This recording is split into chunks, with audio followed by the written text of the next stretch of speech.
Okay, thank you. Thank you, Artem, for the technical support.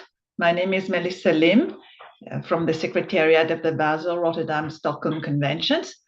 Today, we will go through a brief overview of national reporting under the Basel Convention. We will not have time for in-depth discussion or details about all the reporting questions, but I will leave you with my email address at the end of this presentation, and you can reach out to the Secretariat at any time. After the end of my presentation, there will be time for, of course, answers and questions and answers that we can address within the time allotted.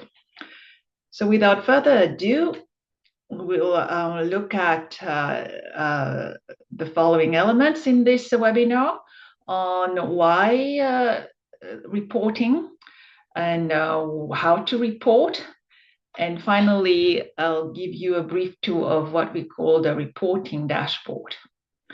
So to start with, let's look at why it's important to report. And the simple answer is it is because this is an obligation under the Basel Convention, meaning parties agreed to do this by signing up to be a party to the convention. And this obligation is set out in Article 13 of the Basel Convention, which also lays out the information that is to be transmitted. It is the responsibility of the focal point of the Basel Convention to submit the national report. And the focal point does this by using the electronic reporting system, which was developed by the Secretariat at the request of the Conference of the Parties to assist countries in efficiently completing and submitting the report. It's something I will cover later on in the webinar. The reporting information first and foremost is used as a means of facilitating the prior informed consent procedure, which is at the heart of the Basel Convention. I'm sure many of you know this, but just as a reminder, the prior informed consent procedure means that all parties needs to ensure that the importing parties give their permission before any exports of hazardous and other waste control under the Basel Convention.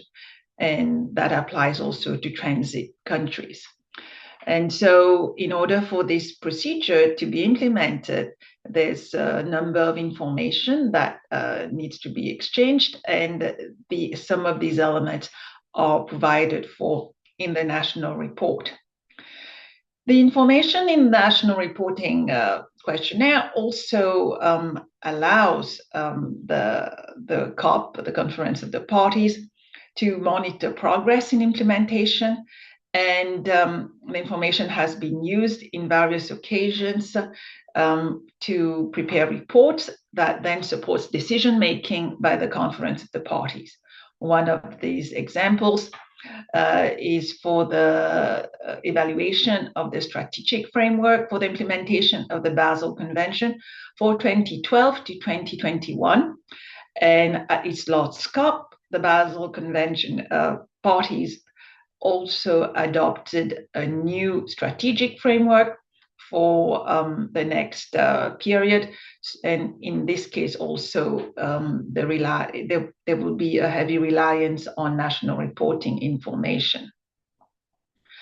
The Secretariat also makes use of the information in national report to raise awareness about the implementation of the Basel Convention and issues such as generation of hazardous waste and other waste at a global scale, and the movement of transboundary movements of waste that are high interest to parties, such as e-waste and waste batteries. And this takes the form of publications such as one called Waste Without Frontiers, which is available on the website of the convention. And lastly, but not least, the submission of national report under the Basel Convention contributes to monitoring the indicator, is one of the indicators for SDG 12. So it's of course useful as a metric of how parties globally are contributing to sustainable chemicals management. Let's now turn to what is actually needed for reporting. As mentioned, Article 13 sets out the information required, and then parties further translated these requirements into a format, the latest version of which was adopted in 2016. And then over the years since then, several decisions were adopted, slightly modifying this format related to various aspects, such as to bring further clarity to what is the meaning of transit. And in the format, questions that are mandatory are included, of course, but then there are questions that are not mandatory, and these are marked as optional. Further details about how to complete the national report is included in the manual for completing the format for national reporting under the Basel Convention. And very importantly, this manual has been translated in all languages of the UN, because the format itself, which is available to parties in the electronic reporting system, is in English only. So this manual has been made available in other languages so that parties can refer to it and understand what is required. And not only are the instructions included, but also the questions of the reporting format are translated. And again, this manual is available on the convention website. Reporting is an annual obligation, and so the convention says that a report is to be submitted before the end of the calendar year for the previous calendar year. What this means concretely is that the report on activities that have taken place in 2024 is due by the end of 2025. The reporting questionnaire contains 7 questions and 9 tables. And as I said, we won't have time to go into detail about each one of them. So here is just a few highlights. And importantly, the questionnaire is pre-filled with the latest information that's available to the Secretariat. So this was done to facilitate reporting by parties regarding information that doesn't change from year to year.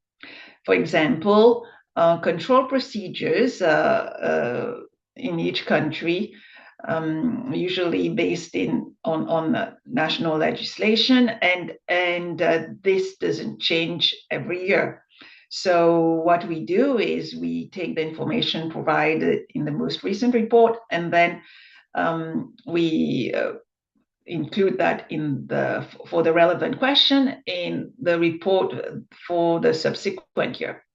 What's important, of course, is that the focal point checks the validity of the information that is included at the beginning of the reporting exercise to make sure that indeed there hasn't been any change. And if there is, then an update is needed. Now that applies to many questions like waste control for transboundary movements in question 2, and disposal facilities in national jurisdiction in table 2. As you can grasp some of this information is related to the information exchange mechanism that underlies the prior informed consent procedures functioning. Then there's another type of information that needs to be provided, and this is on an annual basis. The reason is because this information relates to the actual movements that took place during the reporting year. So in Table 4, for example, data on the export of hazardous waste and other waste is to be provided. And in Table 9, data on illegal traffic. And often, or in all of these cases, the information is of a quantitative nature. So I leave you with the link to the manual for completing the format for national reporting, and included also on this site is a user manual for the electronic reporting system, which is what I will now explain.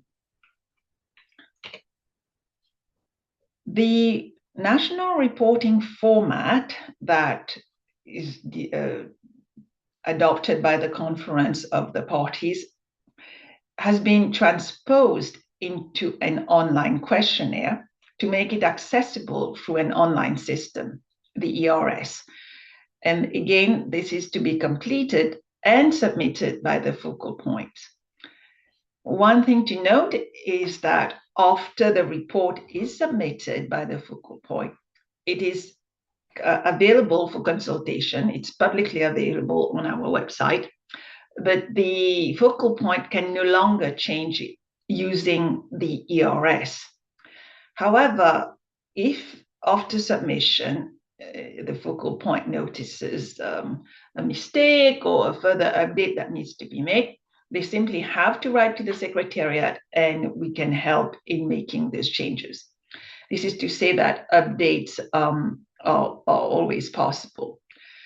And after this, the report has been submitted, the Secretariat does a quality check on some aspects of the information, notably on Table 4 and Table 5, because there's, as I will explain later, a lot of quantitative information that then gets imported into reporting database. And for this process to happen, the information needs to be in a very specific format, or else it won't be recognized by the system. And so we do this check, and then we reach out to countries in case there's a need for clarifications. To access the ERS, there is a specific site within the convention website, and at the bottom of the page that will open up, there is a list of links to the questionnaire for the current reporting year, but also for all past reporting years. And that means that parties that have not submitted their reports for past years can still do so at any time. When you click on this link, you will come to a window that asks for credentials. And these credentials are sent to the focal point in October or November every year. I think for this current year, it has been sent to focal points 2 weeks ago, and it consists of a login and a password. Now, what we've also created is what we call an account recovery functionality, which means that by using this functionality, the focal point, if he or she has misplaced the credentials, can at any time recover this information. It's important to note that this functionality will send the credentials to the email address that we have in our records for the Basel Convention focal point. And what happens regularly is that there's a change in focal point, but then there's a delay in informing the Secretariat of this change. When this happens, of course, the new focal point is sometimes surprised that they do not receive the emails, the credentials using this functionality, but that's because either the Secretariat hasn't been informed or there's a lag time needed for validating the information for the new focal point. If we look now at the what's the ERS looks like inside, a typical page will consist of a navigation pane on the left side of the screen, and that's showing all the questions of the questionnaire, which you can navigate through by clicking on each tab. Or you can also navigate through all the pages by using the buttons on the top bar menu. The main area of the questionnaire is where data needs to be entered. And this can be done in various ways, but I'd like to also highlight that under each question, you have links to the relevant articles or decisions of the convention that relates to each question. Also, as mentioned earlier, questions that are marked as optional are not, well, don't necessarily need to be completed as an obligation, but it's information that the Conference of the Parties have deemed to be important. You can fill in the questionnaire by answering the questions in various ways. Some question provides multiple choice answers with conditionality. That is, when you click on yes, some further windows will open asking for more information. Some of the information needs to be provided either as free text, like in this case on the definition of waste. And if there's too much text, this information can also be provided in the form of a file, Excel, Word or PDF, various formats, that then can be uploaded into the questionnaire.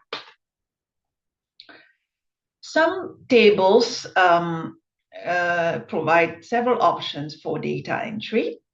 So here you see table 4, and there's two options. One, option A, which we call line by line entry.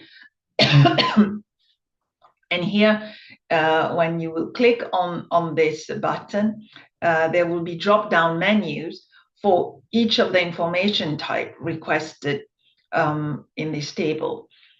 This is convenient if you only have 10 movements to report, but some countries have thousands of movements to report, and in this case we have created this option allowing them to upload a file which will and thereafter import the data into the reporting questionnaire. Some more useful features include the possibility of saving changes so that you can close the questionnaire and come back at any time. Another one is to check for errors. So at any point, by clicking on this button, you will see within a page possible empty fields. And finally, also useful from what we heard from parties is the possibility of downloading the questionnaire. For example, if you want to share this with colleagues to complete various parts, or you need to have it validated by your superiors or at the national level before submission. So this download feature then allows you to get this questionnaire in an offline format. Of note is to explain here that the information on competent authority and focal point is pre-filled from the latest available information. And it's very important to keep this updated because this is how other countries and the Secretariat can contact the party. And you can keep this information updated in two ways, annually by updating it in the national report, but also at any time throughout the year by contacting the Secretariat. Here is showing you that in addition to notifying the update to the information, it's important also to provide supporting documents because self-nominations are not accepted, and the Secretariat needs to check, for example, with the Ministry of Foreign Affairs that if the changes are quite significant. Again, here drawing your attention to the import data functions for table 4 and 5. And it's important to note that for the system to recognize the uploaded file, you need to use a specific template in Excel format that's available on the page for table 4 and 5. And then follow the validation rules for completing this Excel template, also available on this page. Let me highlight a few features and updates of the ERS that you should pay attention to. This is explained also on page 1 of the reporting questionnaire. And so for the 2024 questionnaire, there is a new sub-question, 3H3, and related to maritime transport scenarios.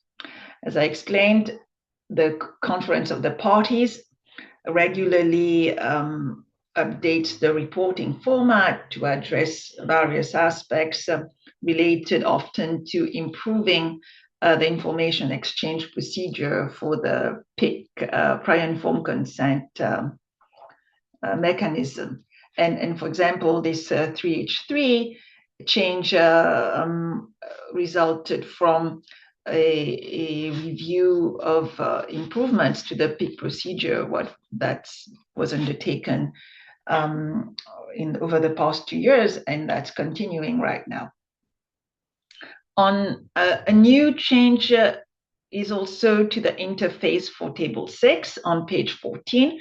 And here we are now asking parties to update the information for current years or for the past years, because what we found out in the past is that inadvertently some countries were changing or deleting data from past years, which means all this information was being lost from the reporting database. Another change is now the possibility of selecting from a list of states recognized by the United Nations and their territories. In the past, territories were not included, and so this is a new feature. And ISO codes for these territories are provided in the list of ISO codes available on page 12 and 13 of the reporting questionnaire. Finally, after you've completed all the questions, you come to the very last page, and a button will appear at the top, which allows you to submit the national report. And it's important to note that you have to click on this button twice in order to be able to submit, because the first time you click, an alert will appear flagging all the pages that may contain incomplete or invalid answers. So this gives the opportunity to the focal point to just do one last check, and if everything is fine, then click again on the submit the national report button, and you should be able to submit. It's important to note that the alert is there to assist, and it does not prevent report submission. If after clicking you do not receive a notification of submission, please contact the Secretariat, because there have been parties that have IT issues or cache issues in their browsers that blocks this feature. So do not hesitate to contact us if you do not receive a notification of submission of national report after you click. And all the reports another way of checking is to go to the website where all submitted national reports are available, and you should see clearly your country name and the date and time when the report was submitted. So here's a few reminders of what I already explained, namely the need to check the information that has been pre-filled, to use the right templates and validation rules for table 4 and 5. And also to note that for table 7, table 8, and table 9, although you are able to upload a file and a template is provided, you cannot import this information into the questionnaire as you can for table 4 and 5. It's a slight difference, but I think some parties have found this confusing, and so I just wanted to highlight this. Now, very quickly, I'll give you an overview of the Basel Convention reporting dashboard. And this is a tool that has been developed by the Secretariat to facilitate analysis and visualization of all the information that is available in the national reports. If we look at this page that where all the reports appear after submission, it is organized in a way that you can see every country report for each year. Now, if you want to understand a trend across years or across parties, then it would have implied that you'd have to open every single report and extracted this data. So what we've done instead is to create this tool so that you can see this information in aggregated form and also query that information. And just an example, which I will come to in a few slides, but the way the dashboard is organized is according to the questions of the reporting questionnaire. And so at the top of each page, you will have a filter that allows you to query by group of countries across years, and also choose how you want to visualize the information. Here you're looking at the status of submission of national reports, and this is a useful feature not just for the Secretariat, but also new focal points, for example, who want to know, okay, what have their countries done over the past 10 years in terms of submission, and they can find this here at the click of a button. Okay.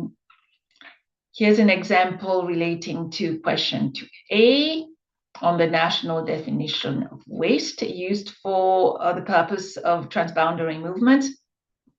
And you may wish to know how other countries have developed these national definitions. So this dashboard will allow you to look at all existing definitions reported by countries. So here telling you about the coverage, number, and also in a table form that's you can download in Excel format. You will have all the definitions listed by country. So this can be very useful, for example, if you're developing legislation yourself. Another example is table 4. Here, it's a lot of quantitative information. So we have several types of visualizations that can be useful, either giving overviews or detailed views.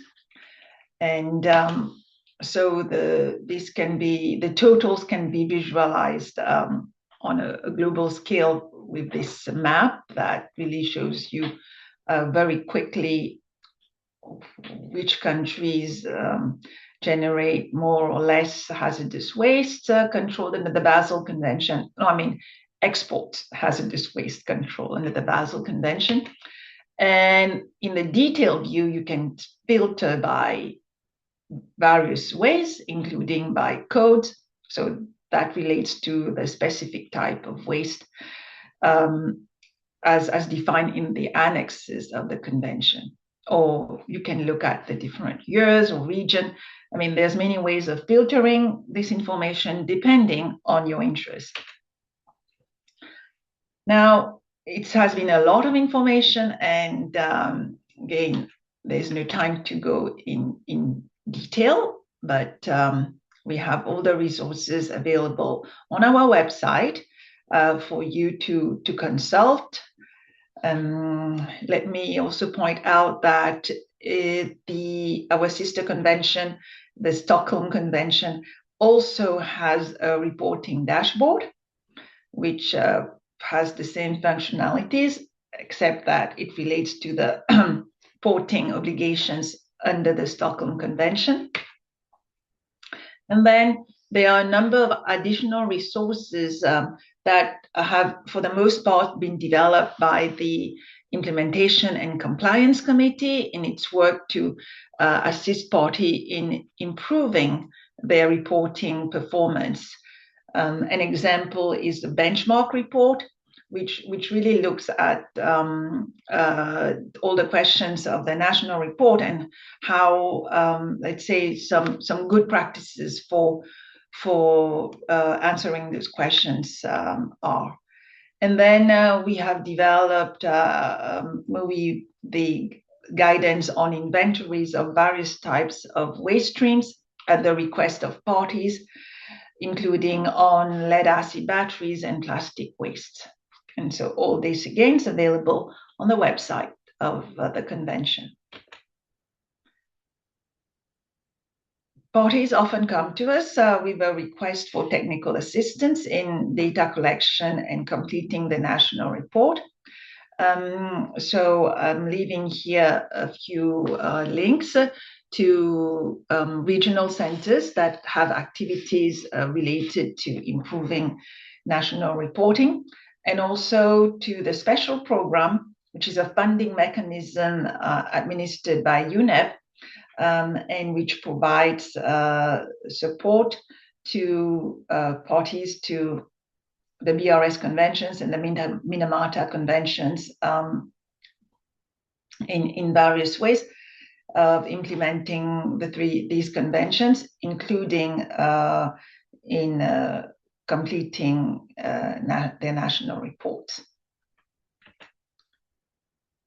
And as a reminder, the report for the year 2024 is due by 31 December 2025, which is in less than 2 months. And here's my email. In case you have any questions on any aspects that I have touched upon in this webinar, do not hesitate to drop an email at any time. So thank you very much.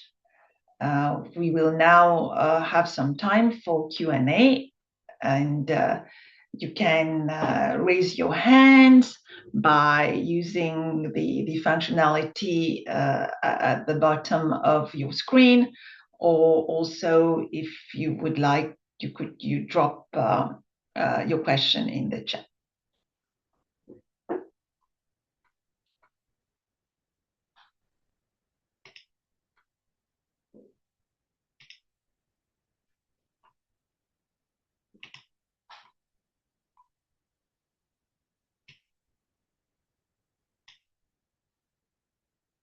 Are there any questions?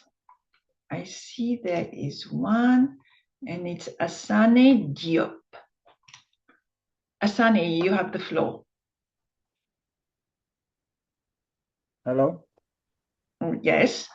Okay. Thank you very much, Melissa, for your very clear presentation on the reporting under the Basel Convention. So I have one question. So in your one of your slides, you said that the deadline for reporting of 2024 year is the end of this year. And you also said that it is possible to go through the previous year for reporting. So can you explain me, okay, what is the way forward, okay, in this situation? Thank you very much. So the report, the questionnaires in the electronic reporting system are available by year. There's one for 2024, 2023, because this is how it has been set up. Although, of course, countries implement continuously, we need to have some framework for delimiting the reporting time frame. And so you can report for 2024, but with the same credentials that have been sent to you, you can also open the questionnaires for past years and submit your national report if you haven't done so already. Does that answer? Okay, so that's fine. So for 2025, it is not possible to report if I am. No. So there's a 1-year lag in part to allow countries to, gather the information and make sure everything is correct, because the collection of the information presumably will continue until, let's say, for this year, until the end of this year, right? So then there's a 1-year lag for parties to report, to send that information to the Secretariat. Okay, thank you very much. It's so clear now.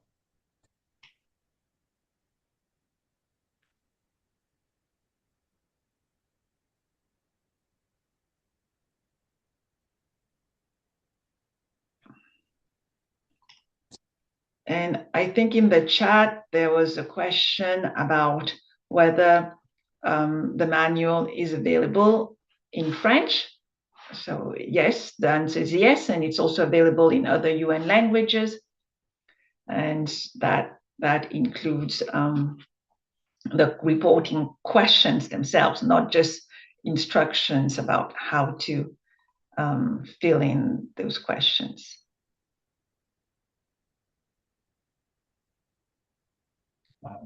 Hello, Melissa. Yes. We wanted to know also if it is possible to share this presentation for us.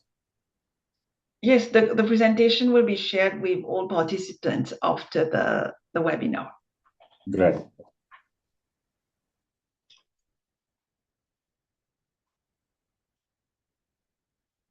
Are there any other questions? Please raise your hands. Do not. Melissa, we previously see Yazan Ali who raised the hand. Maybe we could come back to Yazan Ali if the question is still pertinent.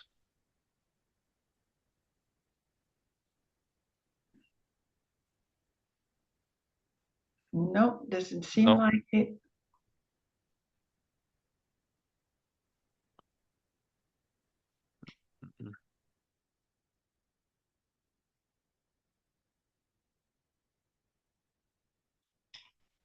Then in that case, I will wind down and wish you, well, thank you first for your attention, and wish you a nice rest of your day. And for all the focal points present here, looking forward to receiving your national report.